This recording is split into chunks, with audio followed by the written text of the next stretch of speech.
Thank you, Alonzo. Wow, that's loud. How y'all doing tonight? Y'all doing good? Yeah? Yeah, I feel like shit too, actually. I had a wet dream last night. You know what that's like, having a wet dream as a 22-year-old male? You're at the peak of your sexual prowl and you're not getting any. It sucks. It fucking sucks. And this wet dream frightened me. It really scared me, actually. Not that it came in my sleep. That's happened before. But what scared me about this wet dream is it wasn't even that hot. Like, when I'm having some personal time and I'm online looking at the porn sites, I'm looking for things like, two lesbians gargle walrus cum. Big facial. That's what gets me off. Yeah, she thinks that's sexy. Or maybe tiny, petite Asian, 6-head and horse anus. Shit down to neck. That's hot to me. But in this dream, it was just like the fourth girl I've tongue kissed. You know, the fourth girl I've been close to having sex with. That's what it is in my case. And we were just having sex, and it was missionary style, so I was getting in the dream. And it was just normal missionary style sex, a little bit of mild, heavy breathing. And the only thing that was hot was, I told her, I was like, bitch, let me turn you over like a puppy dog and fuck you good. And I turned her over and I give her a couple of pumps, and I wake up mid-splooge. And I sleep naked, so my cum got all over the place. It was fucking nasty.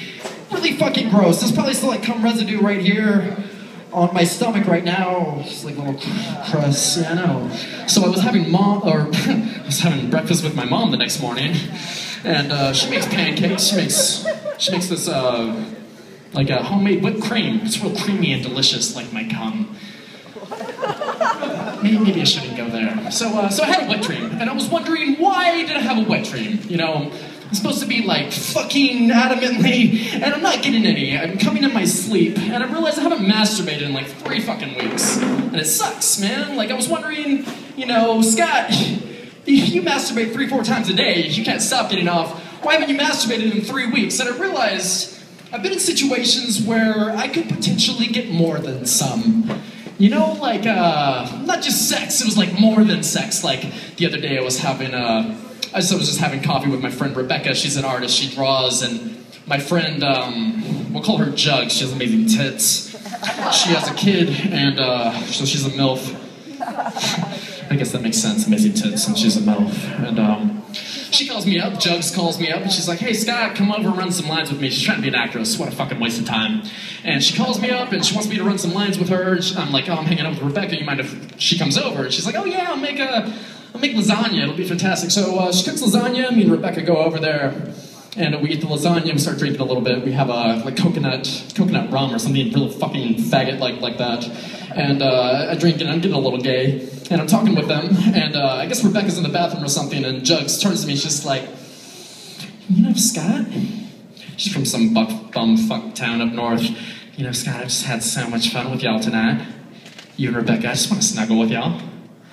I just want to fucking snuggle with y'all, and snuggling's cool, snuggling's fun, but what got me going was the y'all part.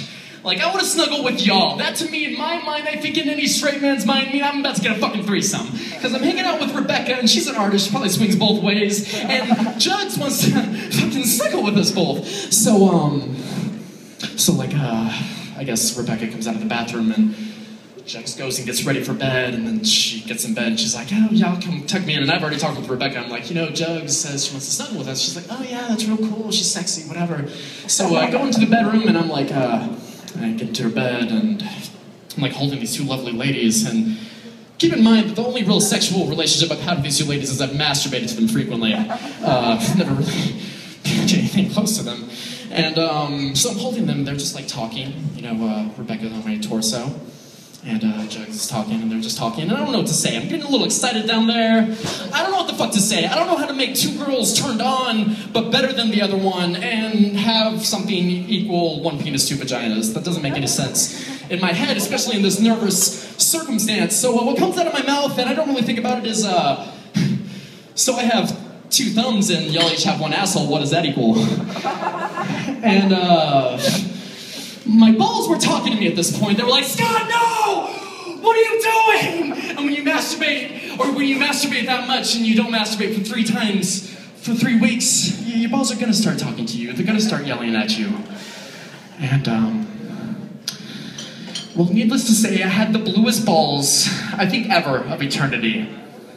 Ever. I walked out of there, you know, Jugs' daughter walks in crying. She had a nightmare. I guess I might have been screaming. It might have not been my balls. And, so me and Rebecca have to leave and have really fucking blue balls. I just have a erectile boner. That's kind of fun to say on the mic.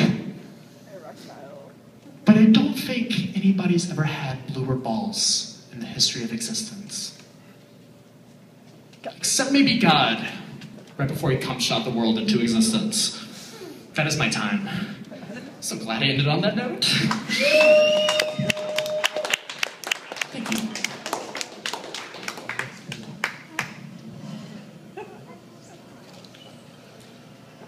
Scott Newman, everybody. That was Scott Newman.